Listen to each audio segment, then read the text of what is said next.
Hola, mi nombre es Luciano, soy de Red Animalista de Argentina y pienso que es muy importante terminar con la agricultura animal para acabar con el sufrimiento de millones de animales no humanos. Y también es importante para reducir las consecuencias del cambio climático que afectará a millones de personas en todo el mundo, especialmente aquellas que están en situación de pobreza. Agradecemos enormemente a Thrive Philanthropy por apoyar nuestro trabajo en favor de los demás animales. All right, we are live. We are live. Thank you for tuning in. Let me help you, a loved one or friend, find your vegan soul through food, people, events, and culture. We are preparing for what?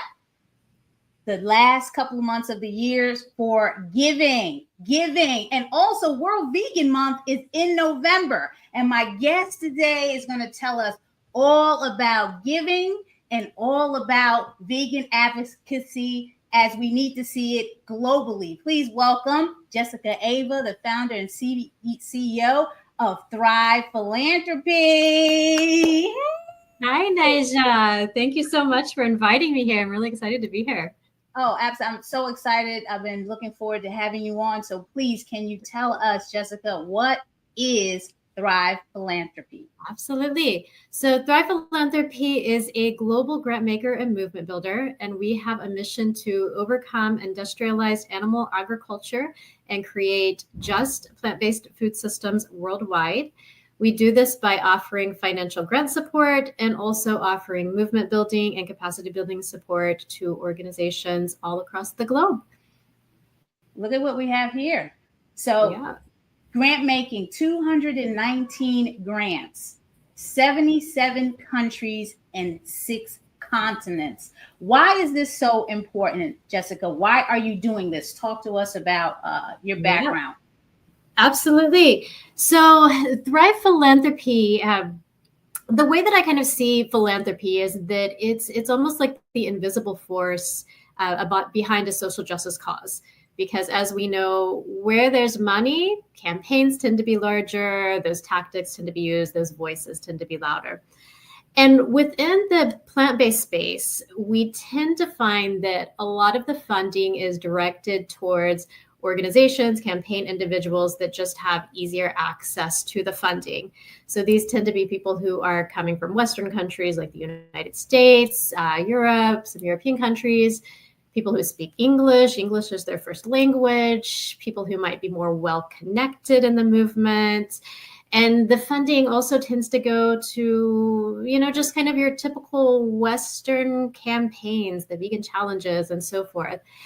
And also the funding also tends to go to more larger, more established organizations that have been around for several years. But at Thrive, we were looking at this and we were thinking, okay, this is fine. There's a lot of work that's happening across the United States and Europe and so forth. But there's also industrialized animal agriculture is a worldwide issue. It has a global impact. So that means that we as a movement need to also have a global impact. We need to have work. We need to have campaign work, intervention work that's happening worldwide as well. So at Thrive, what we do is we actively work to dismantle the funding accessibility barriers for individuals and organizations all across the globe, not just in these more Western global North countries. So we actively work to dismantle the funding accessibility barriers so more organizations across the globe can have access to the funding.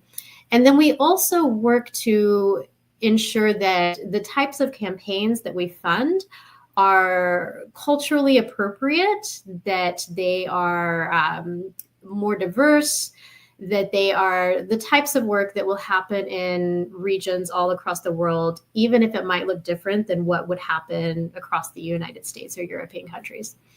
And then, yeah, culturally relevant. Give me an example of that. What does that mean? Yeah, I think the first video you showed is a perfect example. So the first video you showed, this is one of the organizations that we fund across Kenya. And this is actually a media interview that they're doing. The dance that they were doing, this is actually a media interview for a campaign called the Thrive Africa Vegan Restaurant Week campaign.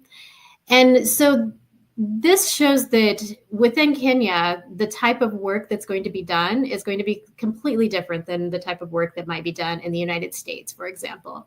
Because in the United States, if you were doing a media interview, you probably wouldn't have a group of 5 women up in the front just doing a dance, laying vegetables on the ground and so forth. It would look completely different. So I think this gives a perfect example. With different cultures, different countries, there's going to be different tactics that work there. And we as funders need to ensure that we aren't unintentionally putting influence on the types of tactics that can be done by only funding certain types of tactics that might work in the West, but may not work elsewhere. So I have some information from your impact report on Africa. We looked at it, briefly. Grants to 90 countries across 6 continents. But you also founded the Thrive Africa initiative. Talk to me about what success stories are going on there, because people would just think like no vegan movement is happening in Africa, but I've witnessed it. There is. Exactly. So a few years back, we were noticing that we weren't getting very many applications coming from any African country, a few here and there, but not very many at all. And also a lot of people were telling us there's just not a vegan movement happening across Africa. And I thought, okay, surely there is, surely there are people, individuals, activists living in African countries who are also vegan, who are interested in this cause. And the few applications that we were getting, I knew that there is a movement happening there. It's just very young. It's just not quite existing yet. So what we did is we put a few movement building projects in place, our Thrive Africa programs. We have a training accelerator. We have the Thrive Africa Vegan Restaurant Week campaign. And then we also have the Thrive Africa Vegan Women's Initiative. So we put these movement building projects in place so that we could bring in folks who are interested in the vegan cause coming from an Africa-based country and support them in building an organization, strengthening their leadership, finding funding opportunities. And since that time, also, I want to mention that we have Africa-based staff. So it's not me in the United States doing this. In Uganda. That's a very important thing. And then we also have our advisory committee. Just wanted to mention that. It's not me sitting in the US doing this. And so since that time, we started this work in about 2020. So it's been going on for about 5 years now. And since that time, we have observed an exponential growth in the number of exponential growth in the vegan movement across the region. We've observed an exponential growth in the number of campaigns across the region, and the number of grants that we've distributed across the region, and just the number of advocates that are joining our programs and joining the campaigns and getting involved in the cause. And we just recently were at a summit, which you were at too, Naijha, and you met all of those amazing activists. And the vast majority of them have only been doing work, the last few years. And a large percentage of them got their start with some of the work that Thrive has been doing. So we've been able to really see a huge growth in the movement across the region, coming from our movement building projects, and also, of course, being supported by the grants, the seed grants that we're able to give in that region as well. Jessika, I didn't know what I was going to be getting myself involved with when it was Pro Veg International one year that I think asked me to do a presentation for the group of Thrive members. I think we were talking about, it was the vegan restaurant week, the Maryland Vegan Restaurant initiative that we have here. So I presented, and then I talked about the way we do campaigns in the U.S. Through Black Veg Society and also the Land of Kush, the vegan restaurant that I own.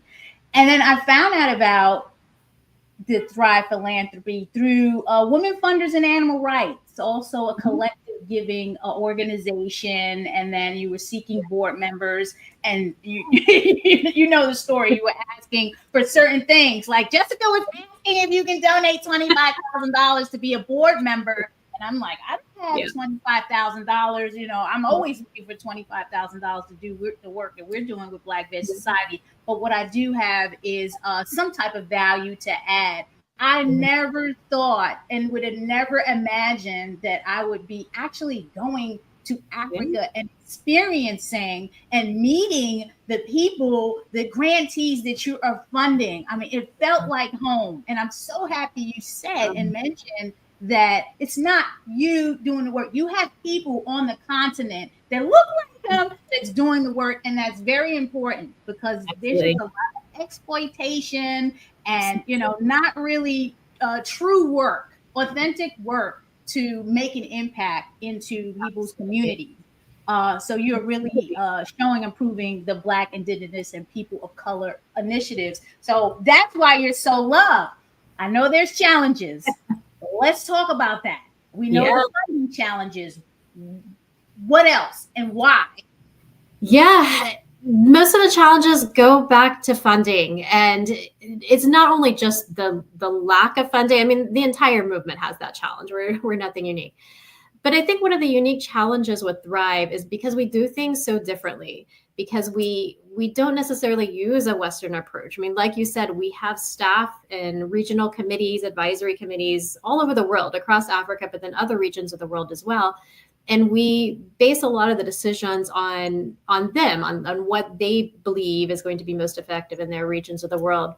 And also we use a more equitable funding approach. We use what is called a trust-based philanthropy approach, if that means anything to your listeners. And this is kind of a funding approach that works to kind of equalize the power between a funder and a grantee. And we really defer to the grantee to decide what's going to work best in their region of the world, as opposed to us as funders coming in and saying, we will only fund XYZ campaigns. And this approach is a bit different than what can be seen in other types of foundations and funding spaces. So this also makes it a bit more challenging for us to be able to get access to the more larger grants, the more larger funding space, so that we can go in and distribute the funding to organizations across the world. So that's one of the main challenges, is that we have so many grant applications, so many members joining our Thrive Africa campaign or Thrive Africa movement building projects, and there's just not enough funding to distribute to everyone who needs it. We're able to fund maybe about 30% of the grant applications that come in. So that, again, is one of the biggest challenges, is getting the funding and then also being able to redistribute the funding out, because, again, there's just not enough of it, unfortunately. I see you, VR, watching from Kenya. Thank you for tuning in. I had the pleasure of spending a week at the first ever, shout out to the Animal Rights and Vegan Advocacy Summit. They had the first one on the continent in Kenya, and it was amazing. And I understand they're going to Ghana, so I'm going to go to Ghana too. You going to Ghana? Jessika? We'll be there. We will both be there. Absolutely. Awesome. I see you there, Constantine. Pleasure to follow you and listen through. Yes, absolutely. Thank you for tuning in. Jessika, I'm going to be real. Why is this a problem? This funding problem? We see the impact. Folks, I put up the website. People that want to make an impact, and you don't have to be a big donor. Jessika has rolled out a Thrive Community Grant Maker program that you can donate as little as $5 a month. I'm in the program trying to work my way to $25, maybe $100 a month. You can donate, and talk to us about that program. Yeah, absolutely. I'm really excited about this. So at Thrive, I've been explaining how we make funding decisions differently. Like we do philanthropy different, but we also work differently with donors as well. And we see that there is equal value whether you're an average everyday donor or whether you are a major donor who can give hundreds of thousands of dollars. And we also wanted to make philanthropy.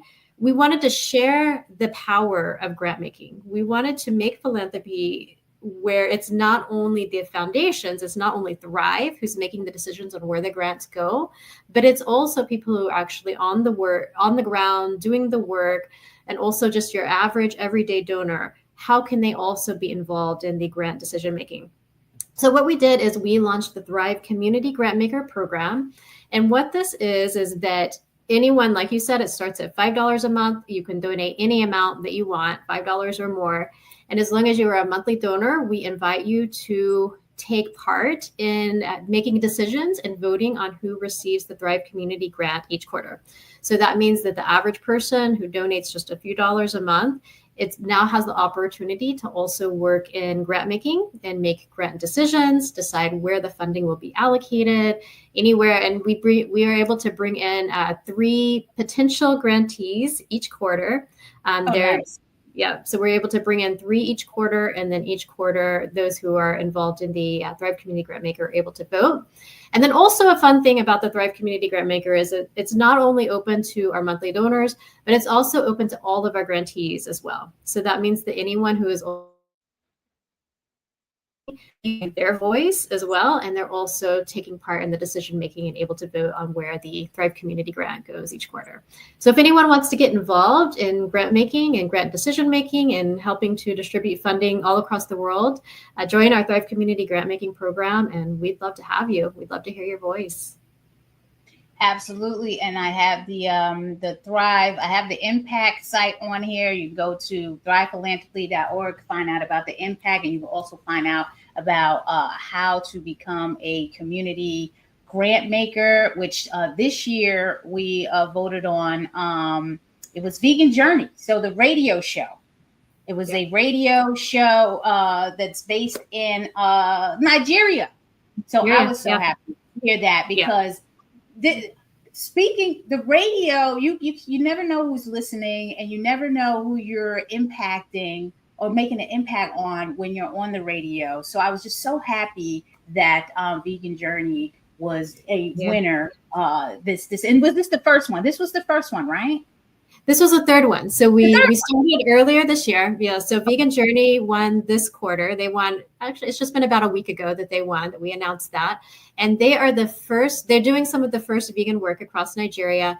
And they are doing the very first vegan radio show within Nigeria, reaching hundreds of thousands of people through this. It's a public radio station. So it's not just an individual podcast. It's on like a publicly broadcasted radio station.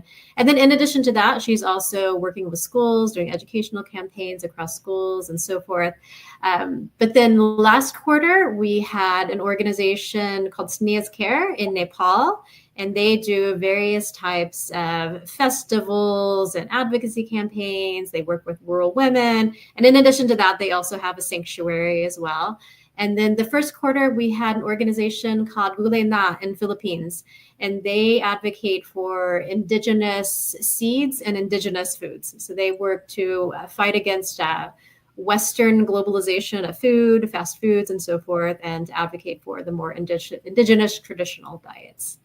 I love it, folks. I gotta put you, if you haven't gone to the website, you have to go to the website. I'm on the website trying to navigate onto different pages, and it's just taking long to load on my end.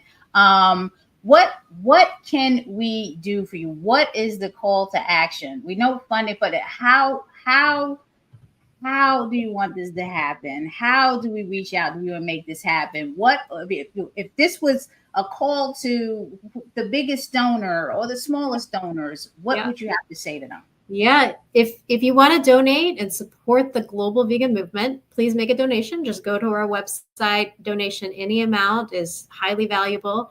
join the Thrive Community Grantmaker Program. It's just right under the donate button. The value of that is that you're making a donation, but also your voice and your expertise and your background, your lived experience is being heard and contributed to the grant decision making.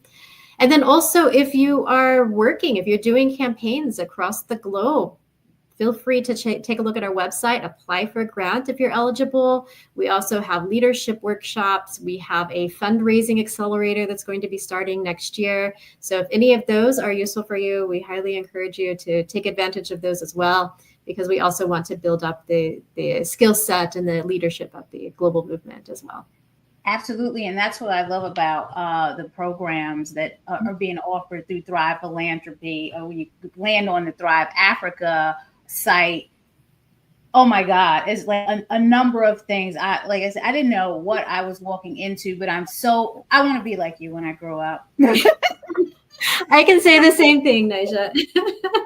Constantine, I see you there. You're following and listening through. And Constantine is actually listening in all the way from Uganda, Africa. And I had the pleasure of meeting Constantine at the summit. And they are doing incredible, amazing, impactful work. So please, you have to go onto the Thrive Philanthropy site.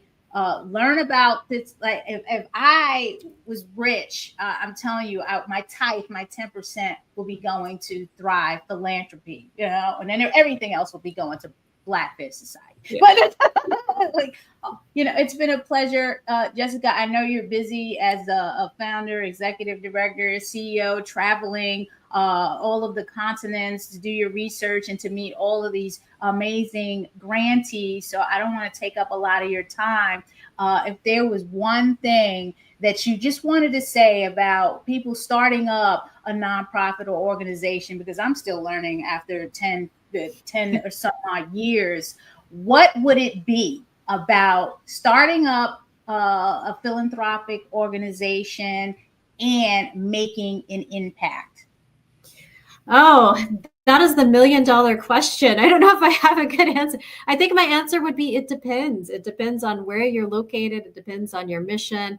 But I guess like one word of advice that I will give is that stay focused on your mission. Do what you strongly feel is the most important. As a woman, I forgot that. As a woman. As a woman, I think this will go both ways. This will go as a woman as well. Like, stay focused on what you believe is the most impactful, and don't let yourself get sidetracked by all the noise. You'll find that there's grant opportunities that might be available, but only for a specific type of campaign, and that campaign might just not be that effective in your region. So rather than, wasting your time on doing that ineffective campaign just to get the money, focus on what will be effective, and focus on finding grant opportunities and funding opportunities that will fund the type of work that you're doing.